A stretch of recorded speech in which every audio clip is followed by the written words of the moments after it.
The acrid smell of smoke clung to her skin as Amber Collins stood trembling on the doorstep, face to face with the man who had once carried her from the flames. Her voice barely a whisper, she uttered the words that would shatter both their worlds. "I've become the very thing you saved me from." The weight of her confession hung heavy in the air as Jack Hawkins, retired firefighter and reluctant hero, stared at the young woman before him. Recognition flickered in his eyes, mingled with confusion and a growing sense of unease. Amber, now 25, bore little resemblance to the terrified 8-year-old he'd rescued from that inferno so many years ago. Yet something in her haunted gaze spoke of unresolved trauma, of demons that had never truly been extinguished. I don't understand," Jack stammered, his hand gripping the doorframe as if to steady himself against the implications of her words. The lines etched deep in his weathered face seemed to deepen as he struggled to reconcile the child he'd saved with the troubled woman now standing before him. Amber's eyes darted nervously, scanning the quiet suburban street as if expecting someone to materialize from the shadows. When she spoke again, her voice was low and urgent. "Can I come in, please? I need your help. I don't know who else to turn to." Hesitation warred with compassion on Jack's face. After a moment that seemed to stretch into eternity, he stepped aside, wordlessly inviting her into his home. As Amber crossed the threshold, the scent of smoke that clung to her clothes mingled with the stale odor of whiskey that permeated the air inside. Jack's own battles were evident in the disorder of the living room, empty bottles testifying to nights spent trying to drown memories that refused to stay buried. Amber perched uneasily on the edge of a worn armchair, her slender frame taut with nervous energy. Jack lowered himself onto the couch opposite her, wincing slightly as his knee protested the movement, a lingering reminder of the injury that had ended his career. "You said," Jack began, then paused, clearing his throat. "What did you mean, about becoming what I saved you from?" Amber's gaze dropped to her hands, which twisted anxiously in her lap. When she looked up again, her eyes shimmered with unshed tears. "I've been starting fires," she whispered, the words tumbling out in a rush. "For years now, small ones at first, but they've been getting bigger, more dangerous. I can't stop myself. And last week," her voice broke, and she took a shuddering breath before continuing. "Last week, people got hurt. Because of me." Jack felt as if the ground had shifted beneath him. He'd seen the news reports of the recent string of arsons, had even been consulted unofficially by his former colleagues. But never in his wildest nightmares had he imagined this connection to his past. "Why?" he asked, the single word laden with a complexity of emotions, shock, disbelief, and an undercurrent of guilt. "Why are you telling me this?" Amber's laugh was bitter, tinged with desperation. "Because you're the only one who might understand. You were there that night. You know what it was like. The heat, the smoke, the terror." Her eyes took on a faraway look. "But also the beauty of it. The power. Sometimes I think that's the moment I truly came alive." Jack felt a chill run down his spine, recognizing in her words an echo of thoughts he'd battled in his darkest moments. The seductive call of the flames, the rush of adrenaline that came with facing down death. He'd channeled those impulses into saving lives, but he understood all too well how trauma could twist a person's psyche. "Have you sought help?" he asked, already knowing the answer. Amber nodded, a jerky motion. "Therapy, support groups, nothing works. The urge is always there, just beneath the surface. And now," she glanced towards the window, her expression hunted. "The police are closing in. It's only a matter of time before they connect the dots." Jack leaned forward, elbows on his knees, his mind racing. Every instinct honed over years as a first responder screamed at him to turn her in, to let the system deal with her. But another part of him, the part that still woke in cold sweats reliving past rescues and failures, recognized a kindred broken soul. "Why now?" he pressed. "Why come to me after all these years?" Amber's gaze met his, steady and pleading. "Because I want to stop. I need to stop. And I hoped, that maybe you could save me again." The weight of her request settled over the room like a shroud. Jack's eyes drifted to a framed photo on the mantel. Himself in full gear, arms slung around a fellow firefighter, both grinning with the invincibility of youth. How long ago that seemed now, how naive.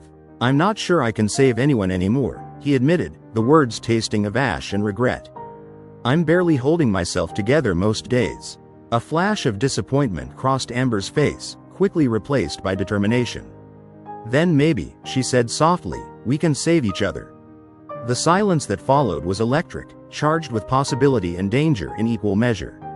Outside, a siren wailed in the distance, and both Jack and Amber tensed instinctively. In that moment, a decision crystallized in Jack's mind. He knew that by not immediately calling the authorities, he was already complicit. But he also recognized that this might be his last chance at redemption, a way to finally quiet the ghosts that had haunted him since that fateful night. "Okay," he said, his voice rough with emotion. "I'll help you, but we do this my way. No more fires, no matter what. And you have to be completely honest with me. About everything." Relief flooded Amber's features, followed quickly by apprehension. "There's so much you don't know," she warned. "So much I've done." Jack held up a hand, cutting her off. "I don't need to know everything right now. We'll take it one step at a time." He stood, moving to a desk in the corner of the room. From a drawer, he pulled out a battered leather-bound notebook. "First, I want you to write down every fire you've set. Dates, locations, everything you can remember. We need to understand the pattern if we're going to break it." As Amber took the notebook with trembling hands, Jack felt a familiar surge of adrenaline. For the first time in years, he had a purpose, a mission. It was dangerous, possibly illegal, and could very well end in disaster for both of them. But as he watched Amber bend over the notebook, her pen flying across the page, he knew there was no turning back. They were embarking on a journey into the heart of their shared trauma, a pilgrimage through guilt and redemption. And somewhere in the ashes of their pasts, Jack hoped they might find a way to forge a future free from the flames that had shaped them both. As Amber's pen scratched across the pages of the notebook, Jack found himself drawn to the window. The quiet suburban street outside seemed surreal, a facade of normalcy that belied the turmoil unfolding within these walls. He watched a neighbor walk their dog, blissfully unaware of the confessions being penned just yards away. Jack's gaze drifted to his own reflection in the glass. The years had not been kind. Gray streaked his once dark hair, and lines of worry and fatigue etched deep grooves around his eyes and mouth. He barely recognized the man staring back at him, so far removed from the confident firefighter he'd once been. A soft sob from behind him snapped Jack back to the present. He turned to find Amber hunched over the notebook, her shoulders shaking. Without thinking, he moved to her side, placing a hesitant hand on her back. "Hey," he said softly, "it's okay. Take your time." Amber looked up at him, her eyes red-rimmed and filled with a mixture of shame and relief. I've never written it all down before. Seeing it like this, it's..." She trailed off, gesturing helplessly at the pages now filled with dates and locations. Jack pulled up a chair beside her, close enough to offer support but maintaining a respectful distance. "I know it's hard," he said, "but facing our demons head-on is the only way to truly conquer them." A wry smile twisted Amber's lips. "Is that what you did?" she asked, her tone gently challenging. Jack felt a flush of shame creep up his neck. His own demons were evident in the disarray of his home, in the empty bottles that he'd hastily tried to hide when Amber arrived. "I'm working on it," he admitted. "Some days are better than others." Amber nodded, understanding passing between them. She turned back to the notebook, flipping through the pages she'd already filled. "There's so many," she whispered. "I didn't realize." Jack leaned in, his trained eye scanning the list. Patterns began to emerge. Clusters of fires around certain dates, escalating in size and damage over time. His brow furrowed as he noticed a recurring date. "May 17th, he said softly. "That's the date of the fire I pulled you from, isn't it?" Amber stiffened, her knuckles white around the pen. "Yes," she breathed. It's always worst around that time of year." Jack's mind raced, piecing together the fragmented puzzle of Amber's pyromania. "Tell me about that night," he urged gently. "Not what you remember from the fire itself, but after. What happened to you?" Amber's gaze grew distant, focused on something beyond the confines of the room. "I was in the hospital for weeks," she began, her voice barely above a whisper. "Burns, smoke inhalation, but the physical pain, it was nothing compared to the emptiness. My parents were gone, my home was gone, everything I knew, just erased." Jack nodded, remembering the small, bandaged figure he'd visited in the hospital. He'd brought her a stuffed Dalmatian, a poor attempt at comfort in the face of such loss. After that, it was foster homes, Amber continued. Some better than others, but I never felt safe. Never felt like I belonged anywhere. The only time I felt anything real was when I was near fire. When did you start setting them? Jack asked, careful to keep his tone neutral, free of judgment. Amber's laugh was hollow. Small ones at first. Candles, mostly. I'd sit for hours, just watching the flame dance. It was soothing, but it wasn't enough. I needed more. She flipped to the first page of her list. The first real fire was when I was 14. An abandoned shed near my foster home. I told myself I was just curious, that I wanted to see how it would burn. But the truth is, I wanted to feel powerful. To be the one in control for once. Jack felt a chill run down his spine, recognizing the dangerous allure she described. He'd seen it consume other firefighters over the years, the thin line between fascination and obsession. And after that? He prompted. Amber's voice took on a detached quality, as if she were reciting events that had happened to someone else. It became a compulsion. Whenever things got too overwhelming, whenever I felt lost or alone, I'd find something to burn. It was like coming home. She looked up at Jack, her eyes brimming with a mixture of pain and defiance. I know it's wrong. I know people could have been hurt. But in those moments, watching the flames consume everything, I felt alive. I felt like I mattered. Jack sat back, processing the weight of her confession. He'd encountered arsonists before, had even helped profile a few during investigations. But this was different. This wasn't about destruction for its own sake, or even the thrill of evading capture. This was a wounded soul seeking solace in the very thing that had shattered her world. Amber, he said carefully, I need to ask you something, and I need you to be completely honest with me. The fire that killed your parents. Did you have anything to do with it? The question hung in the air between them, heavy with implication. Amber's eyes widened, a flash of hurt crossing her features before being replaced by grim understanding. No, she said firmly. That fire. It haunts me, but I didn't start it. I was asleep when it began. I woke up to the smoke, to my mom screaming for me to get out. Her voice broke, and Jack instinctively reached out, squeezing her hand. I believe you, he said softly. I'm sorry I had to ask. Amber nodded, wiping at her eyes with her free hand. I understand, and I'm glad you did. It's a question I've asked myself 1,000 times. If maybe I'd done something, left a candle burning, but no. That fire wasn't my fault.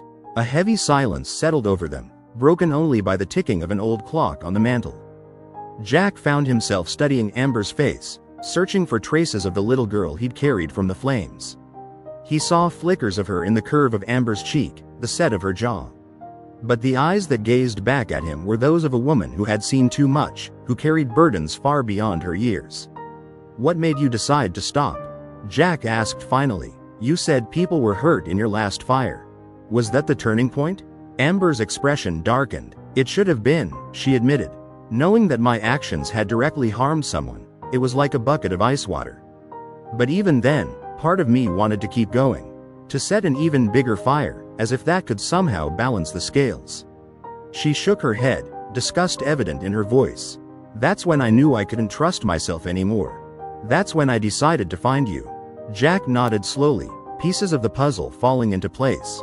And the police? You mentioned they were closing in. Amber's gaze flicked nervously to the window. There's a detective, Ramirez. He's been investigating the string of fires. I've seen him around, asking questions. It's only a matter of time before he connects the dots. Jack felt a familiar tension settle in his gut. He'd worked with Mike Ramirez before, knew him to be tenacious and sharp. If he was on Amber's trail, they didn't have much time. Okay, Jack said, his mind already formulating plans. Here's what we're going to do. First, we need to get you into a proper treatment program. I know some people who specialize in trauma and compulsive behaviors. They can help you deal with the underlying issues driving your pyromania. Amber nodded, a flicker of hope crossing her features. And then, Jack took a deep breath, knowing his next words could change both their lives irreversibly. Then we go to Ramirez.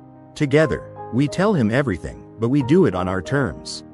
Show him that you're actively seeking help, that you want to make amends. Fear bloomed in Amber's eyes. "I'll go to prison," she whispered. "Maybe," Jack admitted, "but it's better than living on the run, always looking over your shoulder. And if we do this right, if we show that you're committed to changing, there's a chance for leniency." He leaned forward, his gaze intense. "Amber, I promise you, I will be with you every step of the way. We'll face this together." Amber searched his face, as if looking for any sign of deception. Finding none, she squared her shoulders, a glimmer of the fighter she must have been all these years shining through. "Okay," she said, her voice steadier than it had been all night. "I trust you. Where do we start?" Jack stood, a sense of purpose energizing him in a way he hadn't felt in years. "We start by making some calls. But first," he moved to a cabinet, pulling out a dusty bottle and 2 glasses. "I think we both could use a drink." As he poured the amber liquid, Jack felt the weight of the task ahead. He knew the road would be long and fraught with challenges. But looking at Amber, seeing the mix of fear and determination in her eyes, he knew it was a journey worth taking. Together, they raised their glasses in a silent toast. To new beginnings, to facing their demons, and to the hope that from the ashes of their past, something stronger might rise. The harsh light of morning filtered through the faded curtains, casting long shadows across Jack's living room. Amber stirred on the couch, disoriented for a moment before the events of the previous night came rushing back. She sat up, wincing at the stiffness in her neck, and found Jack already awake, hunched over his laptop at the kitchen table. "Morning," he said, glancing up. The bags under his eyes suggested he hadn't slept much, if at all. "There's coffee in the pot if you want some." Amber nodded gratefully, padding to the kitchen on bare feet. As she poured herself a cup, she noticed a stack of printouts next to Jack's computer. "What's all this?" she asked, gesturing with her mug. Jack ran a hand through his disheveled hair. "I've been researching treatment programs, reaching out to some old contacts. There's a place up in Seattle that specializes in trauma-related behavioral issues. They have experience with cases like yours."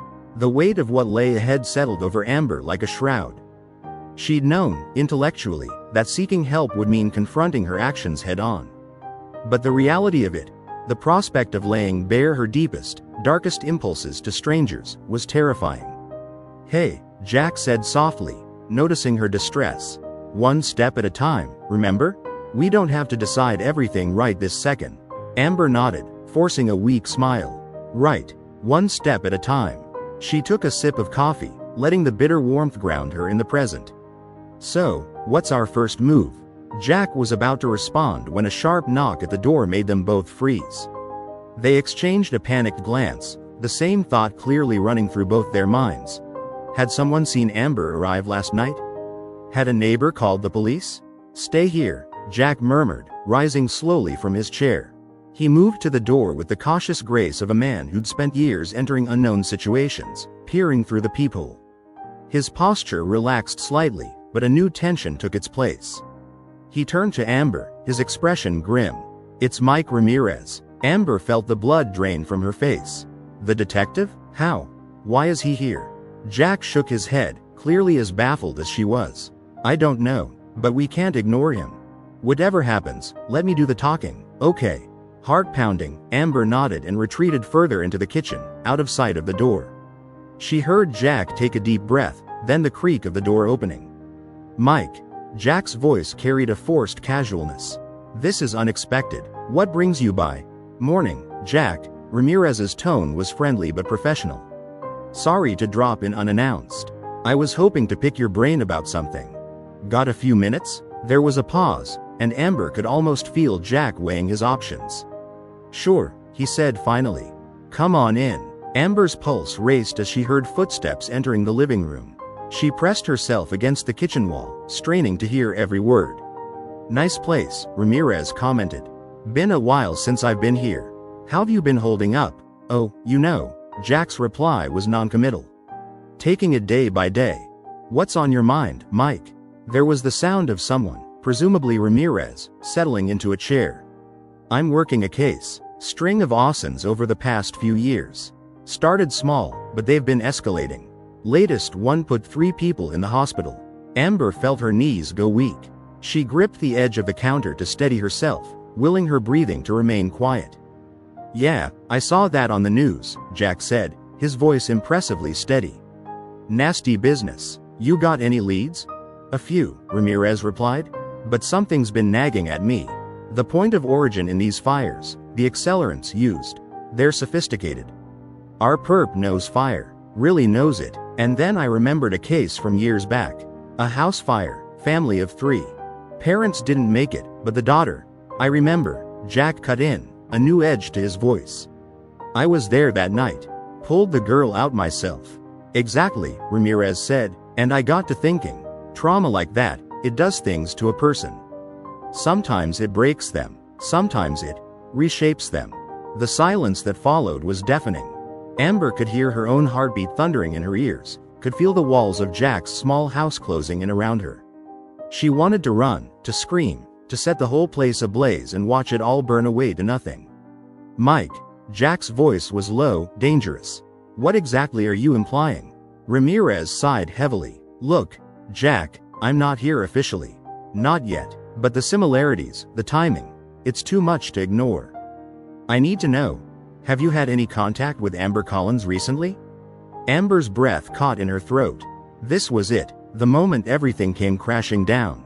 She closed her eyes, bracing for the sound of Jack giving her up, for the cold click of handcuffs. But instead, she heard something that made her eyes fly open in shock.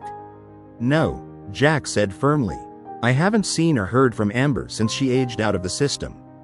And I gotta say, Mike, I don't appreciate what you're insinuating. That girl went through hell. She doesn't need you dredging up the past on a hunch. Amber's mind reeled. Jack was lying for her, protecting her. The weight of his choice settled over her like a physical thing. I hear you, Ramirez said, his tone softening slightly. And believe me, I hope I'm wrong. But I've got a job to do, Jack. If there's even a chance. I understand, Jack cut him off. But you're barking up the wrong tree here. Amber was a victim, not a some kind of fire-obsessed criminal. Come on, Mike, you're better than this. There was a long pause, filled with unspoken tension. Finally, Ramirez spoke again. All right, I hear you. But Jack, if you do hear from her, or if you remember anything that might be relevant, you'll be my first call, Jack assured him, though Amber could hear the strain in his voice. A few moments later, she heard the front door open and close. Footsteps approached the kitchen, and then Jack was there, his face a mask of conflicting emotions. He's gone, he said simply. Amber sagged against the counter, her legs suddenly unable to support her. You lied for me, she whispered. Why? Jack ran a hand over his face, looking suddenly much older than his years. Because you came to me for help, he said. Because you're trying to change. And because I failed you once before. I pulled you out of those flames, but I couldn't save you from what came after. Maybe this is my chance to make that right. Tears welled in Amber's eyes, a complex mix of gratitude, shame, and fear overwhelming her. What do we do now? She asked, her voice small and lost. Jack's expression hardened with resolve. Now, he said, we move fast. Ramirez isn't going to let this go. We need to get you into that treatment program as soon as possible. And then we come clean. On our terms. Amber nodded, a strange calm settling over her. The die was cast. There was no going back now. Okay, she said, squaring her shoulders. I'm ready. Jack managed a grim smile. Good, because from here on out, it's going to be one hell of a fight. As they began to plan their next moves, Amber felt something unfamiliar stirring within her. It wasn't the destructive urge that had driven her for so long, nor was it the paralyzing fear that had brought her to Jack's door. It was something quieter, but no less powerful. Hope. For the first time in years, Amber dared to imagine a future not consumed by flames. It would be hard, she knew. There would be consequences to face, demons to conquer. But with Jack by her side, she felt a flicker of belief that maybe, just maybe, she could rise from the ashes of her past and become something new. The road ahead was uncertain, fraught with danger and the ever-present threat of Ramirez closing in. But as Amber met Jack's steady gaze, she knew one thing for certain. Whatever came next, they would face it together. And perhaps, in that shared struggle, they would both find the redemption they so desperately sought. The next 48 hours passed in a blur of frantic activity. Jack called in every favor he had, pulling strings and making impassioned pleas to get Amber fast-tracked into the Seattle treatment program. Amber, for her part, oscillated between steely determination and near-paralyzing anxiety, packing and repacking a small bag as if her life depended on choosing exactly the right items. As the sun began to set on the second day, they found themselves in Jack's old pickup truck, heading north on I-5. The city lights of Portland faded behind them, giving way to the darkness of the open road. Amber stared out the passenger window, watching her reflection ghosting over the shadowy landscape. "You okay?" Jack asked, breaking the silence that had stretched between them for the past hour. Amber turned to him, offering a wan smile. "I'm not sure, okay, is the right word," she admitted. Terrified, maybe. Relieved, in a way. It's all kind of jumbled up. Jack nodded, his eyes never leaving the road. "That's normal. You're taking a big step here. It's okay to be scared. What if it doesn't work?" The question burst from Amber before she could stop it, giving voice to the fear that had been gnawing at her since they left Portland. "What if I can't? What if I'm too broken to fix?" Jack's hands tightened on the steering wheel. For a long moment, he said nothing, and Amber feared she'd overstepped. But when he spoke, his voice was soft, filled with a vulnerability she hadn't heard before. "I ask myself that same question every day," he said. "Every time I reach for a bottle, every time I wake up from another nightmare. I wonder if I'm too far gone. If there's any coming back from the things I've seen, the mistakes I've made." He glanced at her, his eyes reflecting the glow of the dashboard lights. "But then I think about all the people I've pulled out of fires over the years. How many of them probably asked themselves that same question? And I remember that as long as we're still breathing, there's always a chance for change." Amber felt tears prick at her eyes. She blinked them back, touched by Jack's honesty and the unexpected kinship in their shared brokenness. "Thank you," she whispered. "For everything. I don't know what I would have done if you'd turned me away that night." Jack's expression darkened. "Let's not think about that," he said firmly. "We're here now. We're moving forward. That's what matters." They lapsed back into silence, but it was a more comfortable one now, filled with unspoken understanding. As they crossed the state line into Washington, Amber felt a subtle shift in the air, as if she were leaving behind more than just geographical boundaries. The treatment center was located on the outskirts of Seattle, a sprawling complex of modern buildings nestled among towering evergreens. As they pulled into the parking lot, Amber's anxiety spiked again, her chest tightening with each breath. "Hey," Jack said softly, turning off the engine. "Remember what we talked about. One step at a time. All you have to do right now is walk through those doors." Amber nodded, trying to draw strength from his steady presence. They got out of the truck, Jack shouldering her small bag despite her protests. As they approached the entrance, a woman in a crisp white coat emerged to greet them. "Ms. Collins?" she asked, her smile professional but warm. "I'm Drive, Elena Reyes. We spoke on the phone. Welcome to Evergreen Recovery." Amber managed a shaky smile in return. "Thank you for taking me on such short notice." "Dr.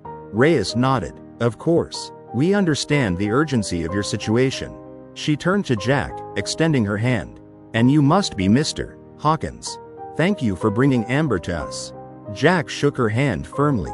"Just doing what needs to be done," he said gruffly, but Amber could hear the emotion he was trying to hide. "Well, Drive," Reyes said, gesturing towards the doors. "Shall we get you settled in, Amber? I'm sure you must be tired after your journey." Amber felt panic rising in her throat. This was it, the moment of truth. She turned to Jack, suddenly desperate not to let go of this lifeline she'd found. "Jack, she began, but the words failed her. Jack stepped forward, placing his hands on her shoulders. "Listen to me," he said, his voice low and intense. "You can do this. You're stronger than you know. And I promise you, I'll be here every step of the way." "Okay?" Amber nodded, tears spilling over despite her best efforts. She surprised them both by pulling Jack into a fierce hug. After a moment of hesitation, he returned the embrace, his solid presence anchoring her against the storm of emotions threatening to overwhelm her. When they pulled apart, Amber saw that Jack's eyes were suspiciously bright as well. He cleared his throat roughly. "Go on now," he said. "Show 'em what you're made of." With a final, grateful smile, Amber turned and followed Drive Reyes into the building. As the doors closed behind her, she felt as if she were stepping into a new world, one full of uncertainty, but also possibility. Jack watched until Amber disappeared from view, then sagged against the hood of his truck, the weight of the past few days finally catching up with him.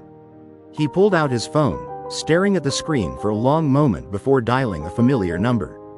"Mike, it's Jack. We need to talk." Inside the treatment center, Amber was led through a maze of hallways, Drive Reyes explaining the facility's layout and daily routines. It was all a bit overwhelming, but Amber forced herself to focus, to take in as much as she could. Finally, they arrived at a small, sparsely furnished room. "This will be your space for the duration of your stay," Drive Reyes explained. "I know it's not much, but we find that a minimalist environment helps our patients focus on their recovery." Amber nodded, setting her bag on the narrow bed. "It's fine," she said. "I'm just grateful to be here." Dr. Reyes' expression softened. "I know this is a difficult step, Amber. But I want you to know that you're not alone here. We have an excellent team of therapists and support staff, all dedicated to helping you through this process." "Thank you," Amber said, meaning it with every fiber of her being. I want to change. I need to change. That desire is the most important first step," Drive Reyes assured her. "Now, why don't you get settled in? We'll have our first session tomorrow morning, and then we'll start crafting a treatment plan tailored to your specific needs." After Dr. Reyes left, Amber sat on the edge of the bed, taking in her surroundings. The room was plain, almost sterile, but she found an odd comfort in its simplicity. There was nothing here to burn, nothing to tempt the destructive urges that had ruled her life for so long. She unpacked her few belongings, arranging them carefully in the small dresser. As she did, her hand brushed against something unexpected, a small, stuffed Dalmatian tucked into the side pocket of her bag. A note was pinned to its collar. "Thought you might want an old friend to keep you company. Remember, you've beaten the odds before. You can do it again." Amber clutched the stuffed animal to her chest, tears flowing freely now. In that moment, surrounded by unfamiliar walls but holding this tangible reminder of hope, she made a silent vow. She would fight, she would change, she would become someone worthy of the second chance she'd been given. As night fell over Seattle, two people in very different settings faced the long hours ahead. In a sparse room at Evergreen Recovery, Amber Collins curled up on her bed, clinging to a stuffed Dalmatian as she steeled herself for the challenging journey ahead. And in a dimly lit bar on the outskirts of Portland, Jack Hawkins nursed a glass of water, preparing himself for a conversation that could change everything. Both knew that the road ahead would be difficult, filled with obstacles and potential setbacks. But they also knew that they were no longer facing their demons alone.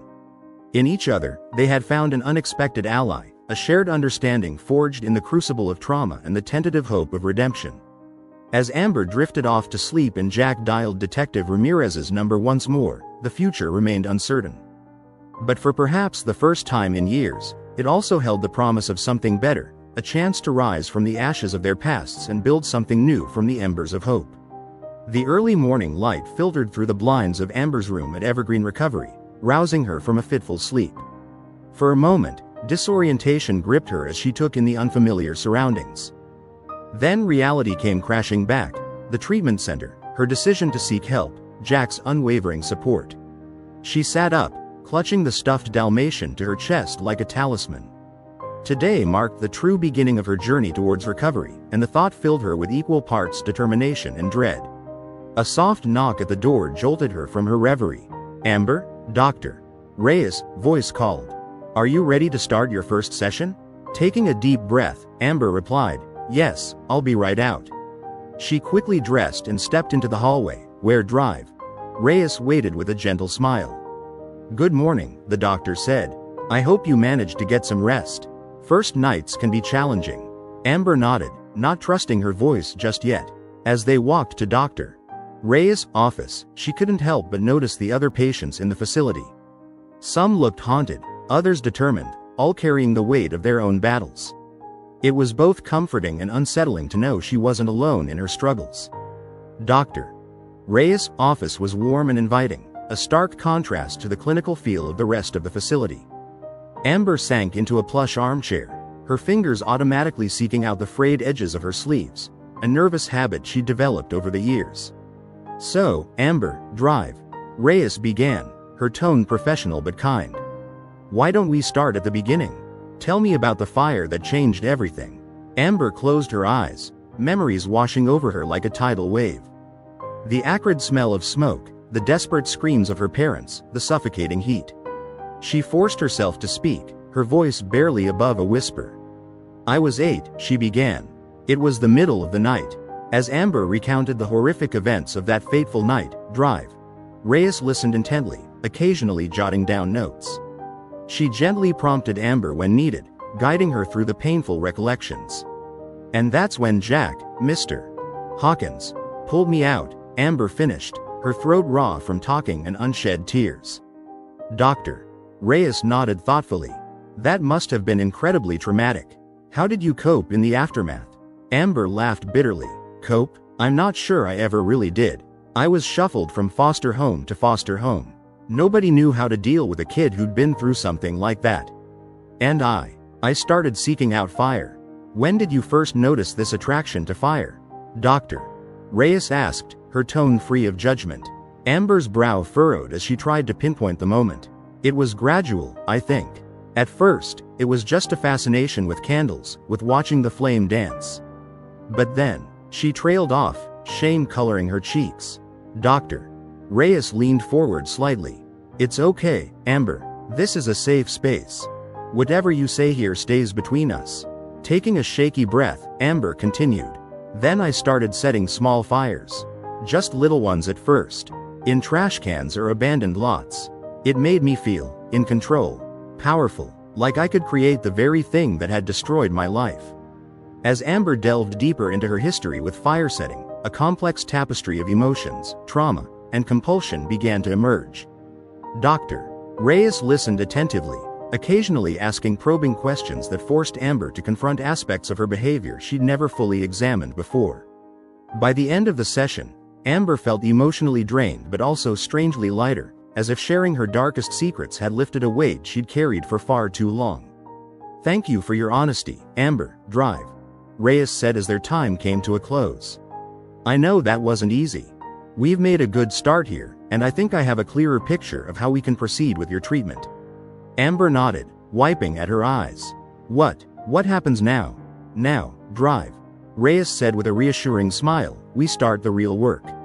We'll be using a combination of cognitive behavioral therapy, trauma-focused interventions, and group sessions. It won't be easy, Amber. There will be days when you'll want to give up. But if you're willing to put in the effort, I believe we can help you overcome this." As Amber left Drive Reyes' office, her mind swirling with everything they discussed, she felt a mix of exhaustion and cautious optimism. The road ahead would be challenging, but for the first time in years, she felt like there might actually be a light at the end of the tunnel. Meanwhile, back in Portland, Jack Hawkins sat across from Detective Mike Ramirez in a quiet corner of a local diner. The remnants of their breakfast lay forgotten between them as Jack finished recounting the events of the past few days. Ramirez leaned back in his seat, his expression a mix of disbelief and grudging respect. "Jesus, Jack, you know how many laws you've broken, right? Harboring a suspect, interfering with an investigation." Jack met his gaze steadily. "I know, and I'll face whatever consequences come my way. But Mike, you have to understand, Amber came to me for help. She wants to change. She's in treatment now, trying to get better." Ramirez sighed heavily, running a hand over his face. "It's not that simple, Jack. People were hurt in that last fire. I can't just ignore that." "I'm not asking you to," Jack said, leaning forward intently. "But I am asking you to consider the circumstances. Amber's a victim too, in a way. The system failed her after that first fire. She never got the help she needed to process her trauma." Ramirez was quiet for a long moment, clearly wrestling with his duty as a law enforcement officer and his understanding of the complex situation. Finally, he spoke. "All right, here's what we're going to do. I want a full confession from Amber, every fire, every detail. And I want updates on her progress in treatment." Jack nodded, relief washing over him. "Of course, whatever you need. If," Ramirez continued, holding up a hand, "and this is a big if, if she completes the program successfully and shows real remorse and change, I'll recommend leniency to the DA. No guarantees, but I'll do what I can to make sure her efforts at rehabilitation are taken into account. Thank you, Mike, Jack said, his voice rough with emotion. I know you're sticking your neck out here. Ramirez fixed him with a stern look. Don't make me regret this, Jack. And don't think you're off the hook either. There will be consequences for your actions in this. Jack nodded solemnly. I understand, and I'll face whatever comes. This was the right thing to do, Mike. I'm sure of it. As they left the diner, each man lost in his own thoughts about the complex web of justice, compassion, and redemption they found themselves entangled in. Jack's phone buzzed with a text message. It was from Amber. First session done. It was hard, but I'm glad I'm here. Thank you for believing in me. A small smile tugged at Jack's lips as he read the message. Despite the uncertain future and the potential consequences he faced, he knew in his heart that he'd made the right choice. Sometimes, true heroism wasn't about rushing into burning buildings. It was about having the courage to offer a helping hand to someone society had given up on. As Jack drove home, the weight of his decision settled over him like a familiar blanket. He'd thrown his lot in with Amber, risking his reputation and possibly his freedom.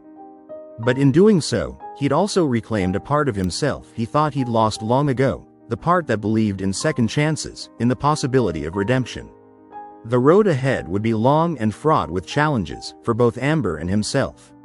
But for the first time in years, Jack felt a sense of purpose burning within him, a flame of hope that not even his darkest doubts could extinguish. As the weeks at Evergreen Recovery turned into months, Amber found herself immersed in the most challenging and transformative period of her life. Each day brought new revelations, painful confrontations with her past, and small victories that slowly began to reshape her understanding of herself and her relationship with fire. The routine of therapy sessions, group meetings, and structured activities provided a framework that Amber clung to like a lifeline. Dr. Reyes proved to be a compassionate but firm guide, pushing Amber to confront the darkest corners of her psyche while offering unwavering support. One particularly grueling session found Amber curled up in her usual armchair, tears streaming down her face as she recounted a vivid nightmare that had jolted her awake the night before. I was back in that house, she said, her voice barely above a whisper. But this time, I was the one setting the fire. I could hear my parents screaming, begging me to stop, but I couldn't. I couldn't control it. Dr. Reyes leaned forward, her expression empathetic. These nightmares are your subconscious working through your guilt and fear, Amber. They're painful, but they're also a sign that you're processing your trauma. Amber nodded, wiping at her eyes. I just want them to stop. I want to stop feeling like I'm still that scared little girl, watching everything burn around me. You're not that little girl anymore, Drive, Reyes said gently. You're a woman who's facing her demons head on. That takes incredible strength, Amber. Don't lose sight of that. As the session continued, they delved deeper into Amber's conflicted feelings about fire, the fear, the attraction, the sense of control it had given her. Slowly, painstakingly, they began to unravel the complex knot of emotions that had driven her destructive behavior for so long. Outside of her individual therapy, Amber found unexpected solace in the group sessions. Surrounded by others who were battling their own addictions and compulsions, she began to feel less alone. There was Marco, a former alcoholic whose wry humor often broke the tension in difficult moments. Sarah, struggling with an eating disorder, became an unlikely confidant, the two women bonding over late-night conversations about recovery and redemption. One afternoon, during a particularly intense group session focused on making amends, Amber found herself sharing more than she had intended. I haven't just hurt myself with my actions, she admitted, her voice shaking. People were injured in the last fire I set. I don't even know their names, but I think about them every day. How do you make amends for something like that? The room fell silent, the weight of her confession hanging heavy in the air. Then, slowly, others began to share their own stories of harm caused, of lives impacted by their addictions. There were no easy answers, but in the shared struggle, Amber found a glimmer of hope. As she worked through her treatment, Amber clung to the lifeline of Jack's support. His weekly phone calls became an anchor, reminding her of the world beyond Evergreen's walls and the possibility of a future free from the tyranny of her compulsions. How are you holding up, kid? Jack would ask, his gruff voice softening with concern. Amber would share her progress, her setbacks, her moments of doubt and glimmers of hope. Jack listened, offering encouragement and occasionally sharing his own struggles with PTSD and alcohol. "We're in this together," he reminded her. "One day at a time, remember?" Those conversations, more than anything, reinforced Amber's determination to see her treatment through. She couldn't bear the thought of letting Jack down, not after everything he'd risked for her. As her time at Evergreen approached the 3-month mark, Drive. Reyes proposed a significant step in Amber's treatment, a controlled exposure session with fire. The goal, Drive, Reyes explained, is to help you confront your triggers in a safe, controlled environment. We'll start small, a candle, nothing more. But it's important that we begin to address your relationship with fire directly. Amber felt a mixture of terror and anticipation at the prospect. The thought of being near an open flame again sent a familiar thrill through her, followed immediately by a wave of shame and fear. The day of the exposure session dawned bright and clear. Amber sat in a specially prepared room, Drive. Reyes beside her, as a staff member carefully lit a single candle on the table before them. The flame flickered to life, and Amber felt her breath catch in her throat. It was beautiful, mesmerizing, just as she remembered. Her fingers twitched with the old, familiar urge to reach out, to control, to destroy. "What are you feeling right now, Amber?" Dr. Reyes asked softly. Amber forced herself to breathe, to stay present in the moment. "It's overwhelming," she admitted. "Part of me wants to grab it, to let it grow. But there's something else too, a voice reminding me of all the pain fire has caused." They sat with the candle for an hour, Amber describing her thoughts and feelings as Dr. Reyes guided her through grounding techniques. By the end of the session, Amber felt drained but also strangely empowered. She had faced her demon and, for the first time, felt like she might one day be able to master it. As the weeks progressed, these exposure sessions became a regular part of Amber's treatment. Gradually, the pull of the flame lessened, replaced by a growing sense of control over her own reactions. It wasn't all smooth sailing, of course. There were setbacks, nights when the urge to burn became almost overwhelming, days when the weight of her past threatened to crush her. But with each challenge faced and overcome, Amber felt herself growing stronger, more resilient. Meanwhile, back in Portland, Jack Hawkins was facing his own battles. True to his word, Detective Ramirez had initiated an internal investigation into Jack's actions. The former firefighter found himself subjected to intense scrutiny, his decisions questioned, his motives examined under a harsh light. There were moments when Jack questioned everything, his choice to help Amber, his belief in second chances, even his own worth as a person. On particularly dark nights, the siren call of the bottle became almost irresistible. But in those moments, Jack would think of Amber, fighting her own demons in Seattle. He'd remember the trust she'd placed in him, the courage she showed every day in facing her addiction. And somehow, he found the strength to resist, to keep moving forward. One rainy afternoon, as Jack sat in yet another meeting with the department's internal affairs officers, his phone buzzed with a text from Amber. 120 days sober today. Couldn't have done it without you. Thank you for saving me, again. A lump formed in Jack's throat as he read the message. Whatever consequences he faced, whatever price he had to pay for his actions, he knew in that moment that it had all been worth it. As autumn gave way to winter, both Amber and Jack found themselves on parallel journeys of redemption and self-discovery. In Seattle, Amber continued to make progress, each day bringing her closer to a version of herself she could be proud of. And in Portland, Jack faced his own past with newfound courage, drawing strength from the knowledge that his actions had given someone a second chance at life. The road ahead remained long and uncertain, fraught with potential pitfalls and challenges neither could yet foresee. But in their shared struggle, in the unexpected bond forged between a broken firefighter and the girl he'd saved twice over, both Amber and Jack had found something precious, hope. And in the end, perhaps that was the most powerful flame of all. As winter settled over the Pacific Northwest, bringing with it long nights and rain-soaked days, Amber's treatment at Evergreen Recovery entered a new phase. Dr. Reyes had deemed her ready to begin addressing the legal consequences of her actions, a prospect that filled Amber with equal parts dread and determination. On a particularly gloomy morning, Amber found herself sitting across from Detective Mike Ramirez in one of the facility's conference rooms. Jack had warned her about this meeting, had prepared her as best he could, but nothing could fully quell the anxiety churning in her stomach. "Ms. Collins," Ramirez began, his tone professional but not unkind. "I appreciate you agreeing to speak with me. I hope you understand the seriousness of this situation." Amber nodded, her hands clasped tightly in her lap to hide their trembling.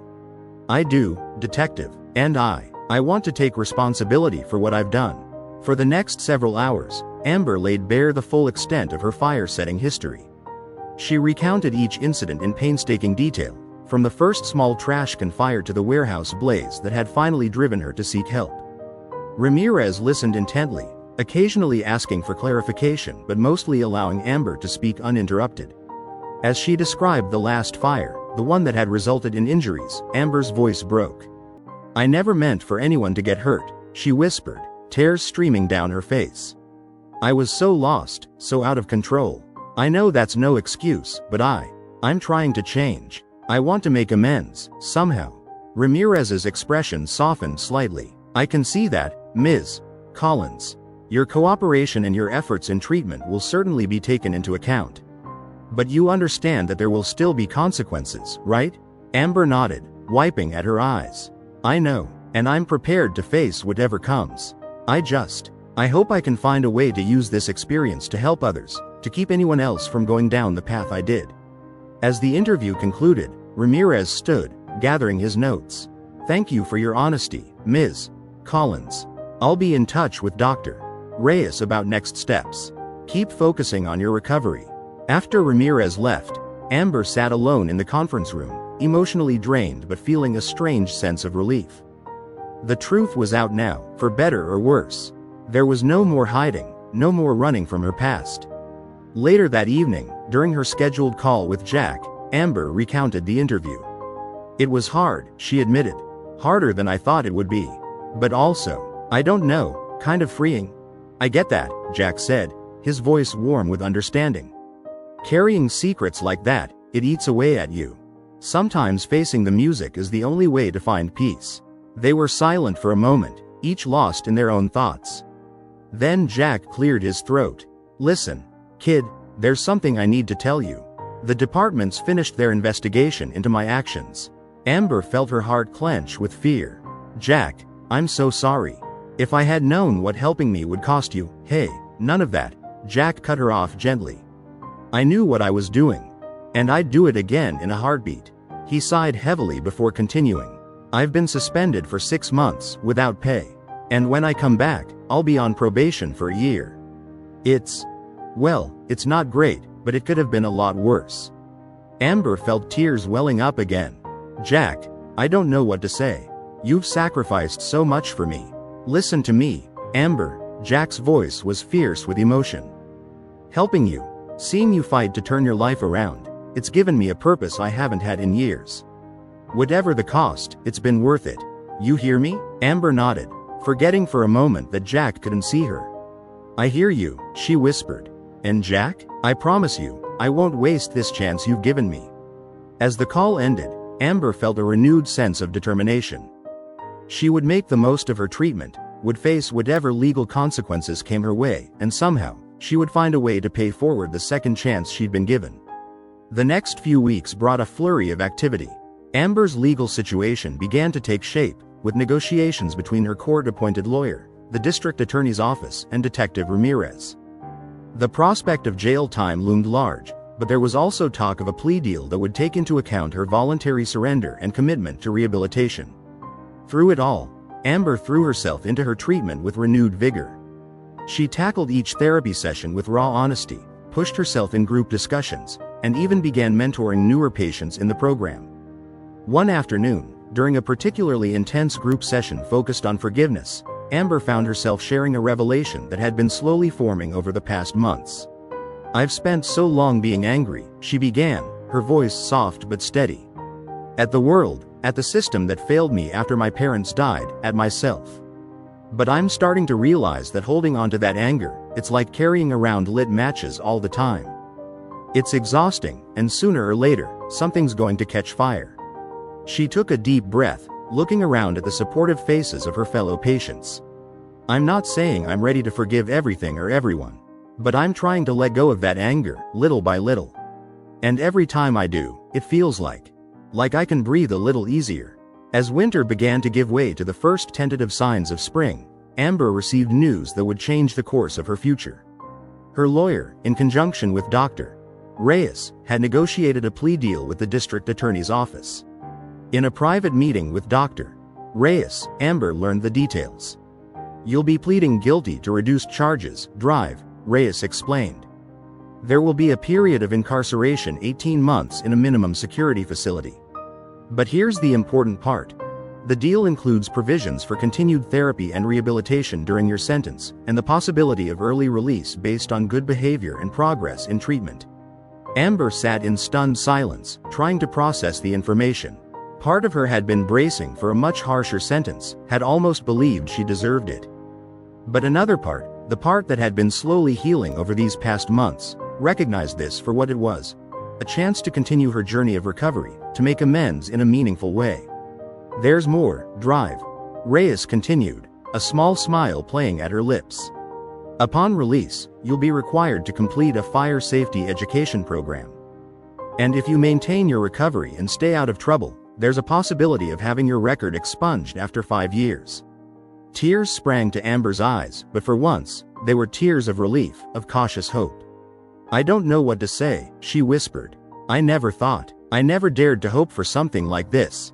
Dr. Reyes reached out, squeezing Amber's hand gently. "You've worked hard for this, Amber. You've shown real commitment to changing your life. This is your chance to build on that progress, to create a future for yourself." As the reality of the situation sank in, Amber felt a complex mix of emotions washing over her. There was fear, certainly. The prospect of incarceration, even in a minimum security facility, was daunting. But there was also a sense of justice being served, of finally facing the consequences of her actions in a way that felt fair and constructive.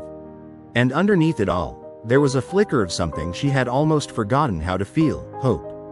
Hope for a future where she was more than her past mistakes, where she could use her experiences to help others, where she could look in the mirror and feel proud of the person looking back. That evening, as she sat on her bed clutching the now well-worn stuffed Dalmatian Jack had given her, Amber made a silent vow. She would face whatever came next with courage and determination. She would continue to work on herself, to grow, to heal. And someday, somehow, she would find a way to honor the faith that Jack, Drive, Reyes, and others had placed in her. As she drifted off to sleep, Amber's last conscious thought was of fire. But for the first time in as long as she could remember, it wasn't the destructive inferno that had haunted her for so long.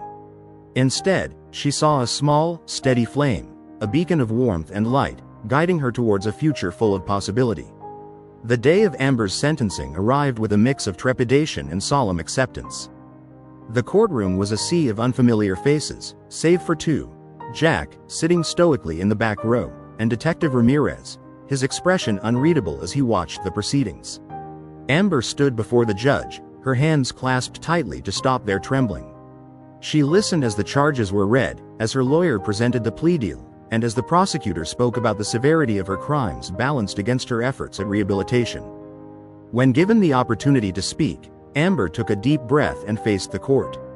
"Your Honor," she began, her voice wavering slightly before steadying, "I stand before you today fully aware of the harm I've caused. There's no excuse for my actions, and I take full responsibility for them. The fires I set weren't just destruction of property, they were a violation of people's safety and peace of mind. I understand now the far-reaching consequences of what I've done." She paused, swallowing hard before continuing. "I can't change the past, but I'm committed to changing my future. The treatment I've received has helped me confront the trauma and issues that led me down this path. I'm learning to cope with my impulses in healthy ways, and I'm dedicated to continuing this work, not just for myself, but for the safety of others." Amber's gaze swept the courtroom, briefly meeting Jack's encouraging nod. "If given the chance, I want to use my experiences to prevent others from making the same mistakes. I want to make amends, not just through punishment, but through positive action. I'm asking for the opportunity to turn my life around and become a contributing member of society." As she concluded her statement, Amber felt a weight lift from her shoulders. Regardless of the outcome, She had spoken her truth, had taken responsibility for her actions in a way she'd never been able to before. The judge considered her words carefully before delivering the sentence. As expected, it aligned with the negotiated plea deal: 18 months in a minimum security facility, with provisions for continued therapy and rehabilitation, followed by a strict probation period and mandatory participation in fire safety education programs. As Amber was led from the courtroom, she caught Jack's eye one last time. The mix of pride and sorrow in his gaze stayed with her as she began the next chapter of her journey. The transition to incarceration was jarring, despite Amber's mental preparation.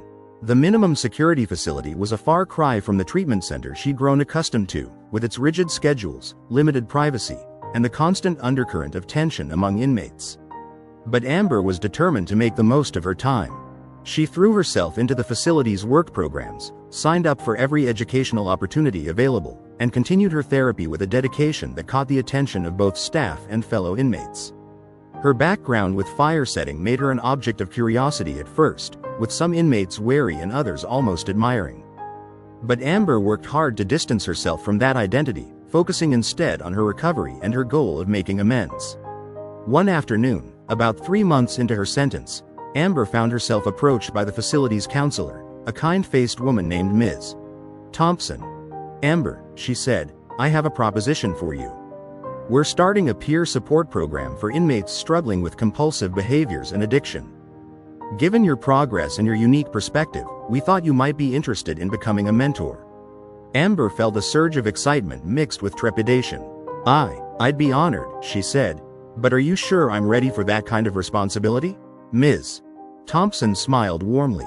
"We wouldn't ask if we didn't think you were capable. Your journey can be an inspiration to others, Amber. Sometimes, the most powerful help comes from someone who's walked the same path." And so, Amber found herself taking on a new role within the facility. She led support group sessions, sharing her experiences and the coping strategies she'd learned. She worked one-on-one with inmates who were struggling, offering a listening ear and words of encouragement. It wasn't always easy. Some days, the weight of others' struggles combined with her own ongoing recovery felt overwhelming.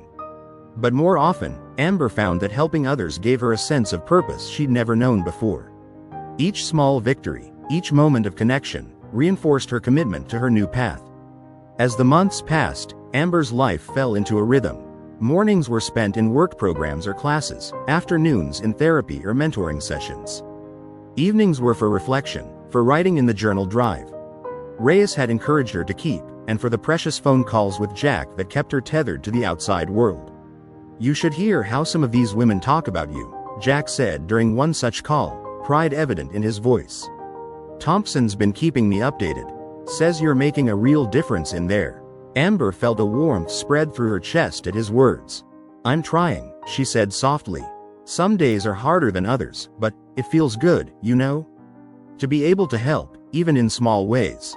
"I know exactly what you mean, kid," Jack replied, and Amber could hear the smile in his voice. "Speaking of which, I've got some news of my own." He went on to tell her about a program he'd started volunteering with, speaking to troubled teens about the dangers of fire setting and the importance of seeking help. "Figured if you could turn your experience into something positive, so could I," he said. As the call ended, Amber felt a renewed sense of purpose. She and Jack were on parallel journeys, each working to transform their past traumas into sources of hope and healing for others. The seasons changed, marking the passage of time in subtle ways within the facility's walls. Amber watched as women she'd mentored were released, carrying with them the tools and support they'd gained. She celebrated their successes and tried to learn from their setbacks, each story adding to her growing understanding of the complex nature of recovery and redemption. As her own release date approached, Amber found herself filled with a mix of excitement and anxiety. The world outside had continued turning during her incarceration, and the prospect of re-entering society was daunting. In her final therapy session within the facility, Amber voiced these concerns to Ms. Thompson. "It's normal to feel apprehensive," the counselor assured her. "You're not the same person you were when you came in here, Amber.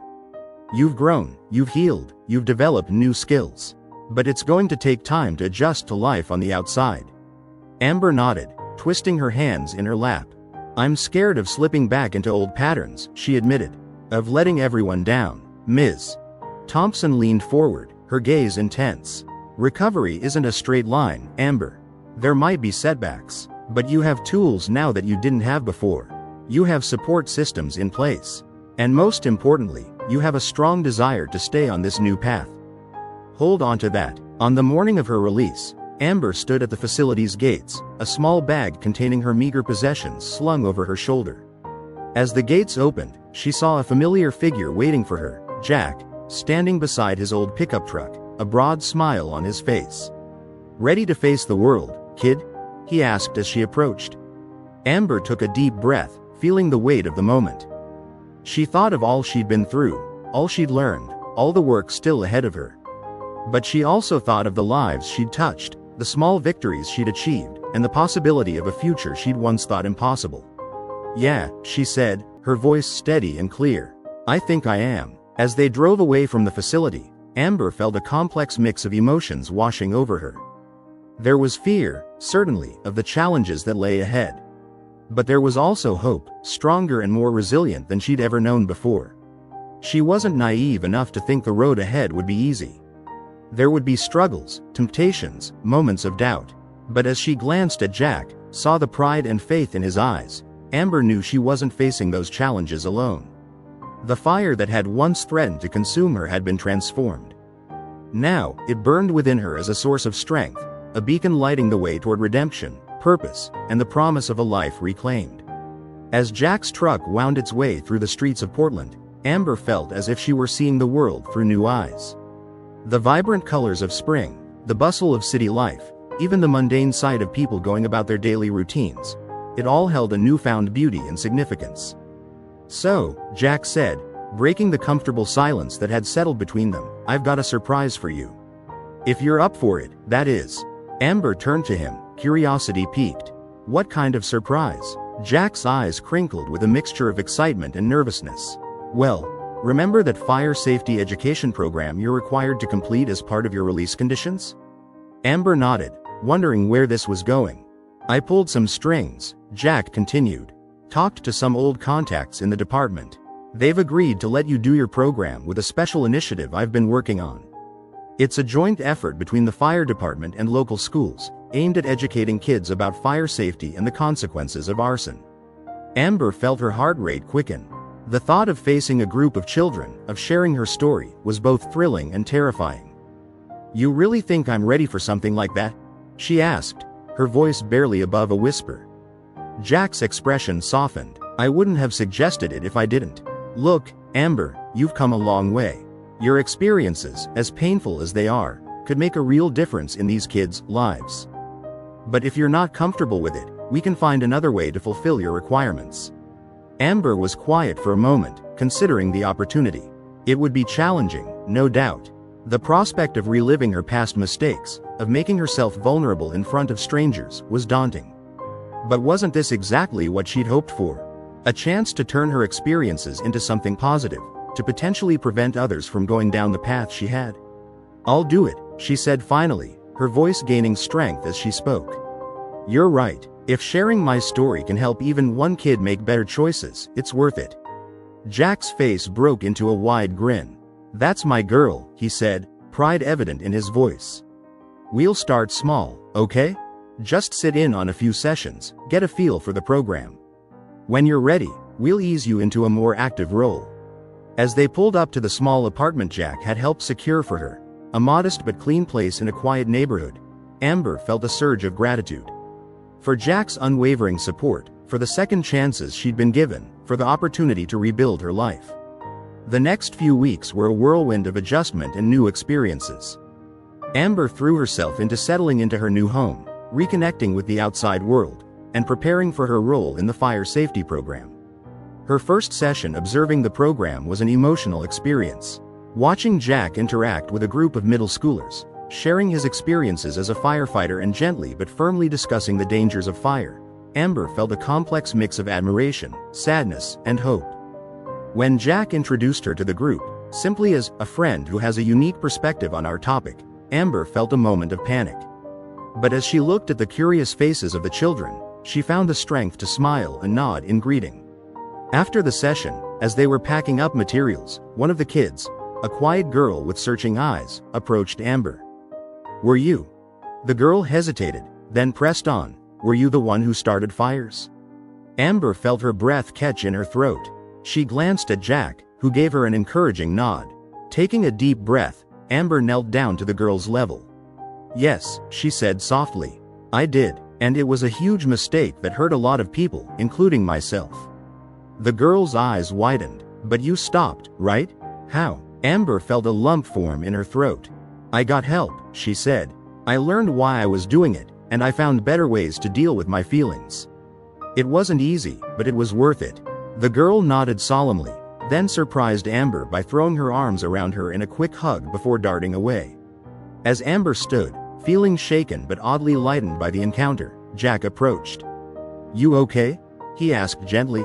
Amber nodded, wiping at her eyes. "Yeah, I think I am. That was intense, but good, you know?" Jack squeezed her shoulder. "You did great, kid. That's the kind of connection that can make a real difference." Over the following months, Amber gradually took on a more active role in the program. She worked closely with Jack and the other facilitators to develop age-appropriate ways of sharing her experiences, always emphasizing the consequences of her actions and the importance of seeking help. It wasn't always easy. Some days, reliving her past left Amber emotionally drained. There were nights when the old urges crept back, when the siren call of fire whispered in her ear. But she had tools now, support systems in place. She attended regular therapy sessions, threw herself into her work with the program, and leaned on Jack and the network of friends she was slowly building. One afternoon, about 6 months after her release, Amber found herself facing her biggest challenge yet. She'd been invited to speak at a juvenile detention center to a group of teens who had been involved in fire-setting incidents. As she stood before the group, their faces a mix of defiance, curiosity, and hidden pain, Amber felt a moment of panic. But then she thought of how far she'd come, of all the people who had believed in her when she couldn't believe in herself. Taking a deep breath, she began to speak. "I know what you're thinking," she said, her voice steady. "That I'm just another adult here to lecture you, to tell you how wrong you are. But the truth is, not too long ago, I was sitting where you are now." She saw a flicker of interest in some of their eyes, a few subtle shifts in posture as they leaned in to listen. "Fire was my escape, my way of feeling powerful in a world that had left me feeling powerless," Amber continued. "Every time I set a fire, I told myself it was the last time. That I could stop whenever I wanted. But the truth is, I was trapped. Trapped by my pain, my anger, and the addiction I didn't even realize I had." As Amber shared her story, the loss of her parents, the years of struggling alone, the final fire that had led to her arrest, she saw recognition dawn in some of their faces. She spoke of her time in treatment and in prison, of the hard work of confronting her demons and finding healthier ways to cope. "I'm not here to tell you it's easy," she said, her voice passionate. "Recovery is the hardest thing I've ever done. Some days, I still struggle. But I can promise you this, it's worth it. You are worth it, and it's never too late to change your story." As she concluded her talk, the room was silent for a moment. Then, hesitantly, hands began to rise. Questions poured forth. About coping strategies, about dealing with trauma, about the possibility of redemption. Amber answered each query as honestly as she could, drawing on her own experiences and the knowledge she'd gained. As the session wound down, one of the teens, a boy with haunted eyes that reminded Amber painfully of herself, approached her. "Do you really think someone like me could change?" he asked, his voice barely audible. Amber felt her heart ache for him, for the pain and doubt she saw reflected in his gaze. "I know it," she said firmly. "Because if I could do it, anyone can. It won't be easy, and there will be days when you want to give up. But you have strength inside you that you haven't even tapped into yet. And there are people out there ready to help, if you're willing to let them." As she left the detention center that day, Amber felt a mix of exhaustion and exhilaration. She knew that not every teen in that room would choose to change their path. But if her words had reached even one of them, had planted a seed of hope or possibility, then it was worth every difficult moment. That evening, as she sat in her small apartment, Amber found herself reflecting on the journey that had brought her to this point. She thought of the scared, angry girl she'd once been, of the long and painful road to recovery, of the countless people who had played a part in her transformation. With a sudden urge, She pulled out her journal, the same one she'd started in treatment, now filled with years of reflections and growth. On a fresh page, she began to write, "Dear Amber, I wish I could reach back through time and tell you that it gets better. That the pain you're feeling now doesn't last forever. That there are people in this world who will see your worth, even when you can't see it yourself. The road ahead is hard, harder than you can imagine. But you are stronger than you know. Every stumble, every setback, every moment of doubt, they're all steps on the path to becoming who you're meant to be. Fire doesn't have to destroy you.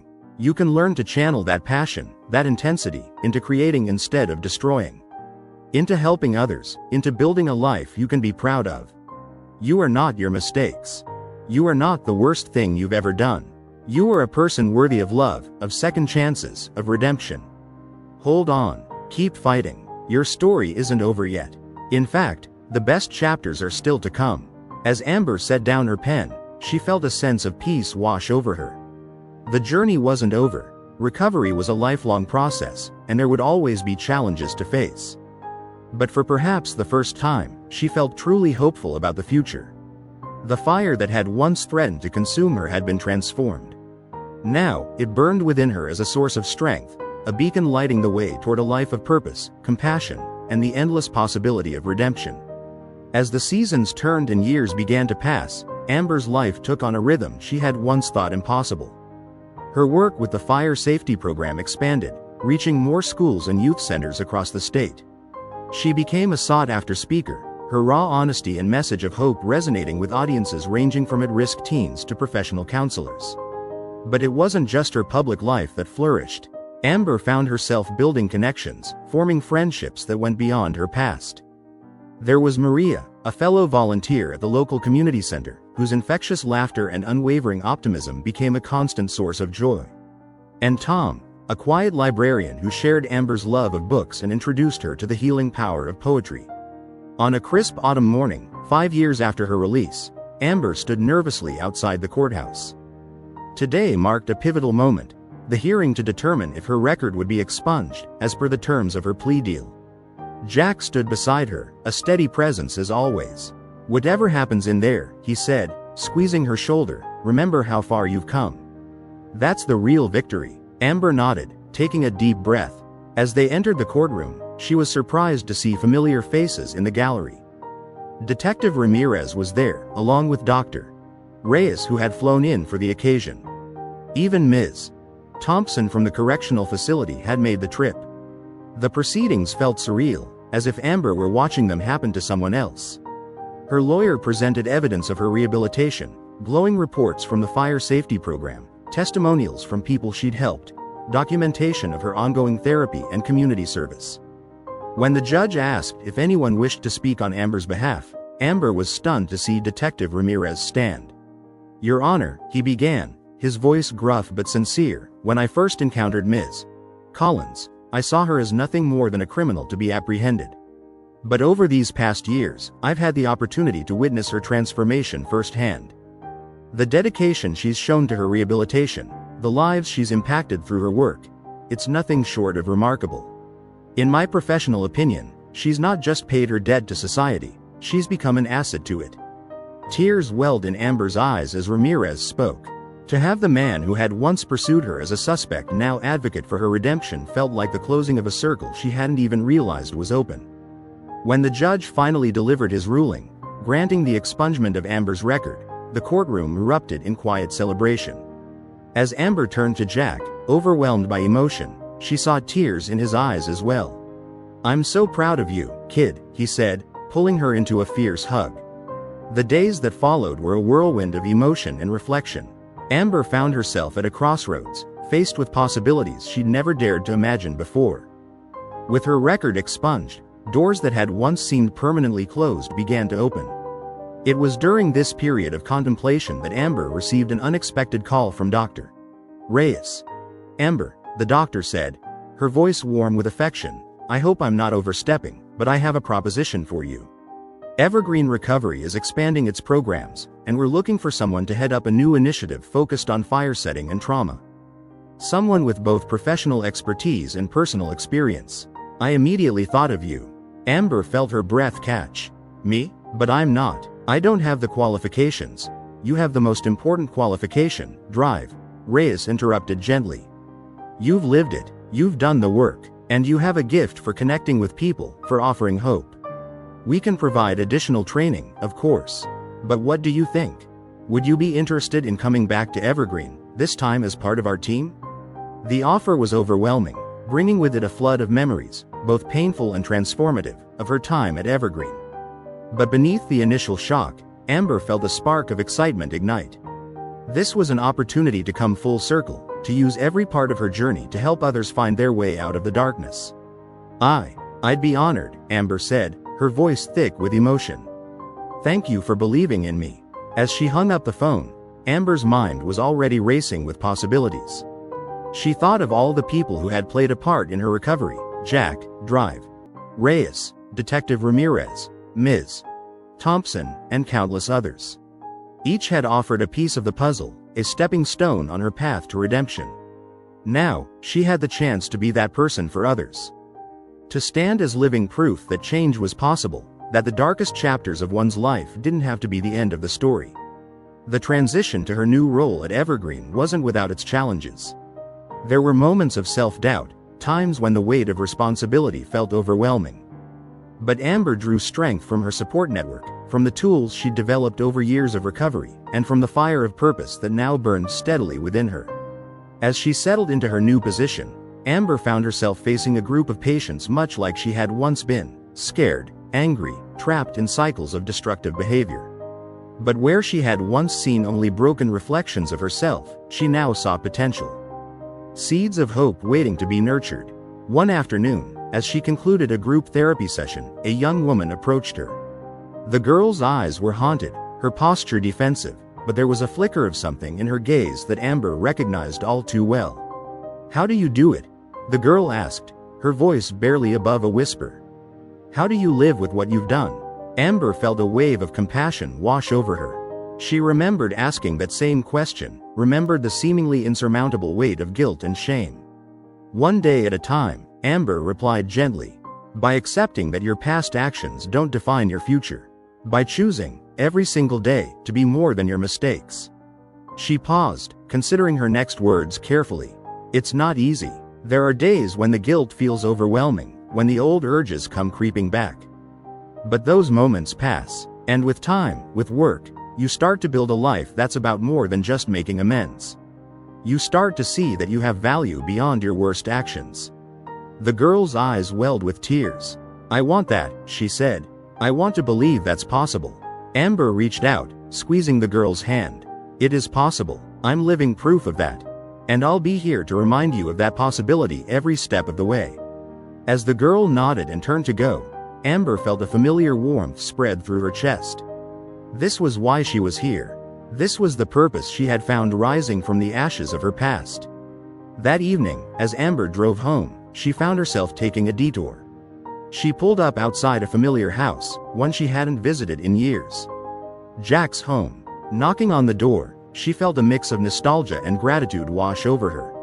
When Jack answered, his face creased into a warm smile. Amber, this is a surprise. Come on in, kid. As they settled in Jack's living room, Amber took in the changes. The space was cleaner now, more organized. Photos lined the mantel, many of them featuring Amber at various stages of her journey. A 5-year sobriety chip sat prominently on the coffee table. I just wanted to say thank you, Amber said, her voice thick with emotion. For everything. For believing in me when I couldn't believe in myself. For showing me that it's never too late to change your story. Jack's eyes misted over. Ah, kid, he said gruffly, you did all the hard work. I just gave you a little push in the right direction. They talked late into the night, reflecting on the journey they'd shared, the challenges they'd overcome, and the lives they'd touched along the way. As Amber prepared to leave, Jack pulled her into a fierce hug. I'm so proud of you, he whispered. So damn proud. Driving home under a sky full of stars, Amber felt a profound sense of peace settle over her. The road hadn't been easy, and she knew there would always be challenges ahead. Recovery was a lifelong journey, not a destination. But she was no longer afraid of the path before her. The fire that had once threatened to consume her had been transformed into a beacon of hope, lighting the way not just for herself, but for others lost in the darkness. As she pulled into her driveway, Amber glanced at the journal sitting on her passenger seat, the same one she'd started all those years ago in treatment. She picked it up, flipping to a blank page, and began to write, "Dear future Amber, I hope when you read this, you remember this moment. Remember how far you've come, and how much farther you have yet to go.